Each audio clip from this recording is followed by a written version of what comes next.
Ini nih, udah. Ya.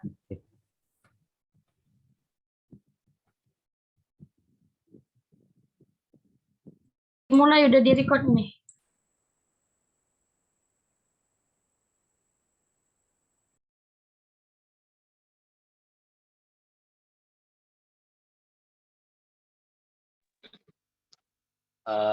Baik, Bismillahirrahmanirrahim. Assalamualaikum warahmatullahi wabarakatuh. Waalaikumsalam warahmatullahi wabarakatuh.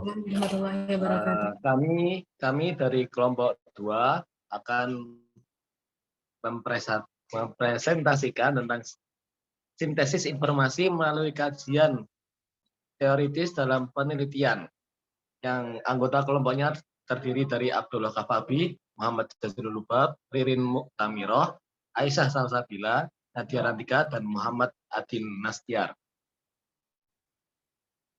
Dan yang pertama yaitu pengertian sintesis yang akan saya jelaskan sendiri. Dalam Kamus Besar Bahasa Indonesia 2003, sintesis diartikan sebagai panduan sebagai pengertian atau hal sehingga merupakan kesatuan yang selaras atau penentuan hukum yang umum berdasarkan hukum yang khusus.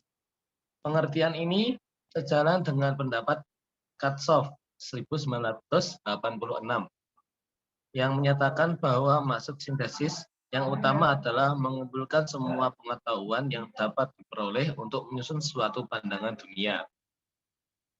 Itu saja yang dapat saya jelaskan. Selanjutnya akan dijelaskan oleh Kak Fabi. Monggo waktu dan tempat dipersilakan.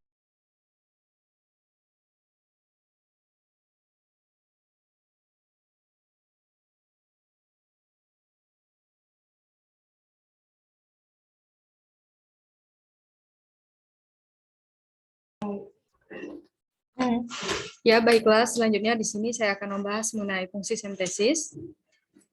Fungsi sintesis dalam sebuah karya tulis ilmiah adalah sebagai pendapat, gagasan, atau ide baru yang diberikan oleh penulis untuk memecahkan masalah yang ditemukan. Nah, gagasan ini dapat secara luas memberikan pandangan, komentar, pembahasan, atau bentuk lain secara argumentatif oleh penulis dalam batas-batas tertentu. Hasil dari sintesis dapat berupa sebuah data, fakta, informasi, atau ide pokok baru yang sebelumnya belum pernah ditulis oleh orang lain. Sintesis juga dapat disebut sebagai intisari dari suatu karya ilmiah, sehingga jangan sampai penulis hanya mengumpulkan berbagai informasi yang berasal dari berbagai sumber rujukan. Nah, singkatnya, fungsi sintesis dalam sebuah karya tulis ilmiah adalah sebagai pendapat, gagasan, atau ide baru yang diberikan oleh penulis untuk memecahkan masalah yang ditemukan. Mungkin itu saja yang dapat saya sampaikan, penjelasan singkat mengenai fungsi sintesis. Saya ucapkan terima kasih dan saya kembalikan kepada moderator.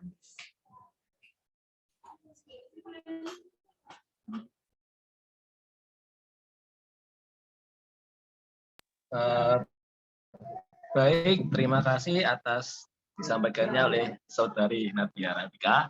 Untuk selanjutnya cara membuat sintesis yang akan disampaikan oleh Muhammad Adin Nastiar. Waktu dan tempat dipersilakan. Baik, terima kasih moderator. Saya akan langsung membahas tentang cara membuat sintesis dari perspektif makalah kami. Membuat sintesis artikel, hasil pemikiran atau hasil penelitian biasanya diawali dengan menganalisis artikel-artikel yang relevan dengan topik yang akan direview. Maksudnya adalah membahas atau mengkaji artikel dengan cara membuat identifikasi dan klasifikasi berdasarkan elemen-elemen yang akan direview dan beberapa artikel yang membahas topik yang hampir sama. Menyintesis merupakan proses mengintegrasikan hasil analisis terhadap artikel-artikel berdasarkan kesamaan dan perbedaan dari masing-masing artikel tersebut dan membuat kesimpulan berdasarkan kesamaan dan perbedaan setiap artikel tersebut dalam bentuk kesimpulan kolektif dari dari beberapa artikel yang dianalisis tersebut. Salah satu teknik yang digunakan dalam sintesis adalah dengan menggunakan matriks sintesis atau sintesis matriks yang dikelola berdasarkan case studies pada topik tertentu. Matriks sintesis ini sangat bermanfaat sebagai basis penelitian yang akan dilakukan. Matriks sintesis adalah sebuah tabel atau diagram yang memungkinkan peneliti untuk mengelompokkan dan mengklasifikasi argumen-argumen yang berbeda dari beberapa artikel, kemudian mengombinasikannya dengan berbagai elemen yang berbeda untuk mendapatkan kesan atau simpulan terhadap keseluruhan artikel secara umum. Matriks sintesis digunakan untuk mengelola sumber-sumber literatur dan mengintegrasikannya dengan interpretasi yang unik. Matriks sintesis dibuat dengan cara sebagai berikut. Yang pertama, identifikasi 6-12 artikel yang sangat relevan dengan fokus penelitian yang akan dibahas. Kedua, membuat kolom-kolom untuk mengidentifikasi beberapa hal, seperti pertanyaan penelitian yang diajukan penulis, metode yang digunakan, karakteristik sampel penelitian, persamaan yang ditemukan, dan perbedaan masing-masing artikel yang tidak ditemukan pada artikel yang lain. Secara umum, beberapa syarat yang harus diperhatikan oleh seorang penulis atau peneliti dalam membuat sintesis, diantaranya adalah yang pertama, penulis harus bersikap objektif dan kritis atas teks yang digunakannya. Yang kedua, bersikap kritis atas sumber yang dibacanya. Yang ketiga, sudut pandang penulis harus tajam. Yang keempat, penulis harus dapat mencari kaitan antara satu sumber dengan sumber yang lainnya. Dan yang terakhir, kelima, penulis harus menekankan pada bagian sumber yang diperlukannya. Sekian materi dari saya kembalikan kepada moderator. Terima kasih.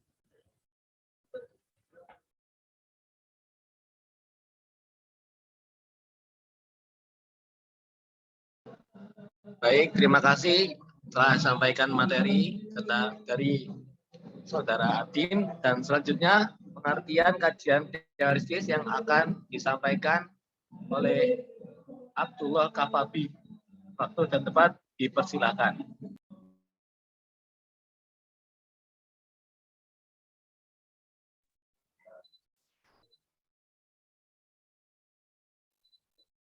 Oke, di sini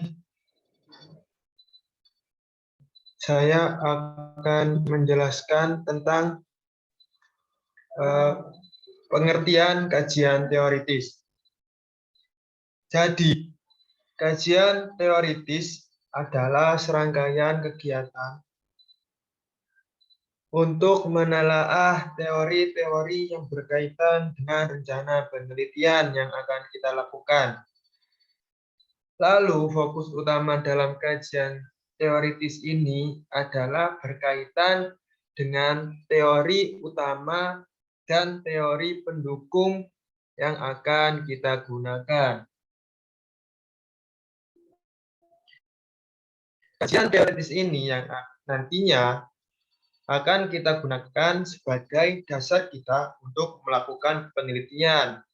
Artinya, kajian teoritis kita harus mempunyai landasan teori yang kuat di dalam melakukan penelitian.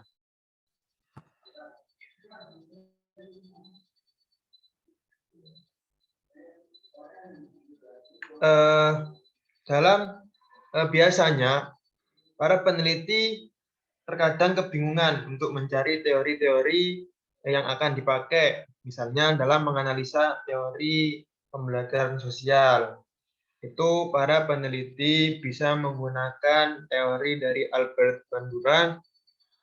Lalu untuk langkah selanjutnya, para peneliti bisa melihat literatur yang lain yang berkaitan dengan pembelajaran sosial yang akan dibahas.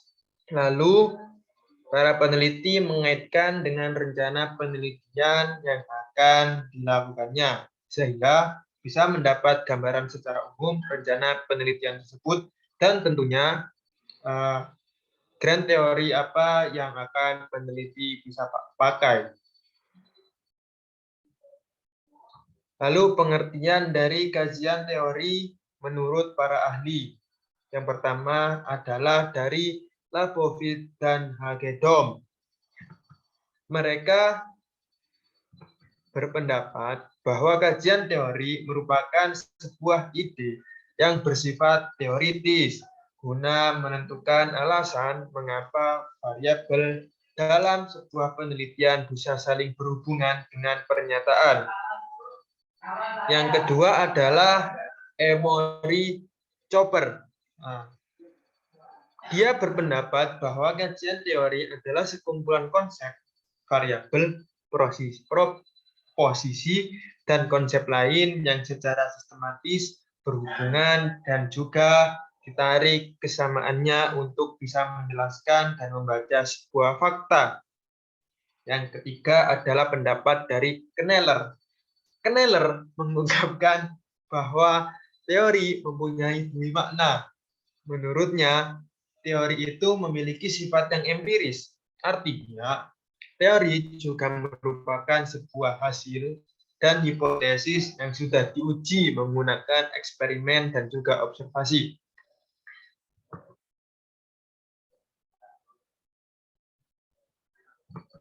Ada lagi pendapat dari Grander Lindsay. Dia berpendapat bahwa teori adalah hipotesis, masih dalam bentuk spekulasi, belum terbukti dan belum pasti kebenaran faktanya. Yang kelima adalah pendapat dari Manning. Manning berpendapat bahwa teori merupakan sekumpulan pendapat atau asumsi yang memiliki sifat logis. Teori juga bisa menghasilkan dugaan yang bisa disandingkan dengan konsep yang telah diamati. Dan menurut pendapat yang terakhir, ini dari Kerlinger. Dia mengungkapkan bahwa teori itu merupakan sebuah konsep yang sudah terintegrasi dengan baik satu sama lain dan berisi sebuah pandangan yang sistematis terhadap suatu fenomena. Nah, dari berbagai definisi yang telah saya sebutkan tadi, itu bisa disimpulkan bahwa pengertian dari kajian teori adalah sebuah konsep yang logis dan saling terhubung secara sistematik guna mengaji sebuah fakta dan variabel dari satu fenomena. Selanjutnya saya kembalikan ke moderator.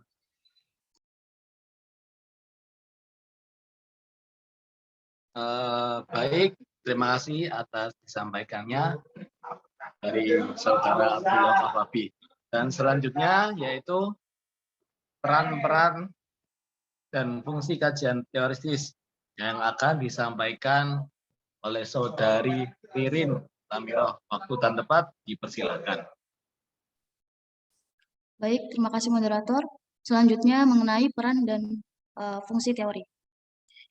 Yang pertama ada peran-peran teori, yakni yang pertama sebagai orientasi. Seperti yang kita tahu, saat melakukan sebuah penelitian, kita harus memfokuskan sasaran tema agar memudahkan menemukan fakta-fakta yang baru. Lalu yang kedua sebagai konseptual dan klasifikasi. Nah, ini adalah upaya yang dilakukan seorang peneliti untuk memberikan petunjuk sekaligus memberikan definisi yang lebih mudah untuk dipahami dan memuat konsep-konsep baru di masyarakat. Lalu yang ketiga adalah ada generalisasi, yakni memberikan rangkuman terhadap hubungan dari preposisi yang diangkat, sehingga yang awalnya itu bersifat standar, bisa semakin dipertegas setelah dilakukan kajian teori. Dan yang terakhir yakni sebagai prediksi. Lalu selanjutnya ada fungsi-fungsi teori. Yang pertama yakni untuk memperjelas masalah penelitian sehingga para peneliti dan para pembaca hasil penelitian dapat dengan mudah mengidentifikasi masalah yang ada dalam objek penelitian. Lalu yang kedua sebagai dasar untuk merumuskan hipotesis penelitian. Dengan demikian, peneliti dapat menyusun dugaan sementara yang didasarkan pada masalah yang ditemukan dengan membandingkan pada teori-teori yang ada sebelumnya. Lalu yang ketiga, berfungsi sebagai referensi untuk menyusun instrumen penelitian, yang mana seperti yang kita tahu bahwa penyusunan instrumen penelitian ini didasarkan pada suatu kajian teori yang relevan. Oke, sekian dari saya kembalikan ke moderator. Terima kasih atas disampaikan dari Saudari Ririn, dan selanjutnya yang terakhir yaitu cara menyusun kajian teori yang baik yang akan disampaikan oleh Saudari Aisyah. Waktu dan tempat dipersilahkan. Ya, terima kasih moderator. Di sini saya akan menjelaskan tentang cara menyusun kajian teori yang baik. Yang pertama, yakni menentukan variabel penelitian.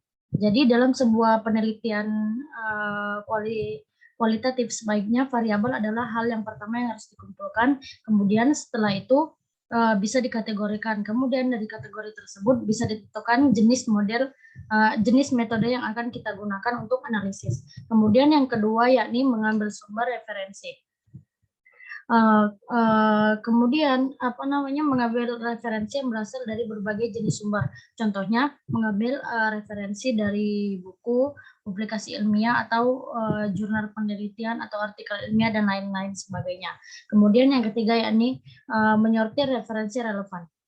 Jika referensi telah terkumpul, telah ditemukan, maka langkah selanjutnya yaitu memilih referensi mana yang akan kita gunakan dan benar-benar relevan dengan topik penelitian kita. Kemudian yang keempat yakni mencari dan membandingkan variabel. Dalam sebuah penelitian, variabel adalah komponen utama yang menjadi titik perhatian. Kemudian saat membuat kajian teori, sebaiknya para peneliti membandingkan, mencari, dan juga menentukan kedudukan dari berbagai macam variabel yang tersedia. Kemudian yang kelima yakni mengambil dan membandingkan variabel. Karena kedudukan variabel sangat penting di dalam penelitian ini, maka para peneliti harus menguji, mengambil, menentukan, dan membandingkan posisi dari variabel-variabel yang digunakan.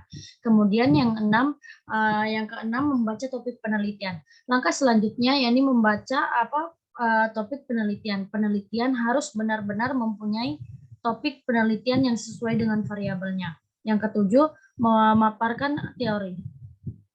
Penelitian perlu memaparkan teori yang telah dikumpulkan dan harus menyortirnya sebagai landasan penelitian. Usahakan untuk menggunakan bahasa sendiri dalam melakukan tahap ini dan disesuaikan dengan isu-isu yang dibahas. Kemudian yang terakhir yakni cantumkan sumber dari referensi yang dikutip. Penelitian wajib mencantumkan sumber referensi yang sudah digunakan atau dikutip. Hal ini bertujuan agar peneliti terhindar dari plagiarisme. Sekian dari saya kembalikan kepada moderator. Baik, terima kasih dari Saudari Aisyah, dan sekian dari kami, dari presentasi dari kelompok 2. Apabila dari kami terdapat tutur kata yang salah, mohon maaf sebesar-besarnya. Dan terima kasih. Wabillahi taufiq wal hidayah. Wassalamualaikum warahmatullahi wabarakatuh.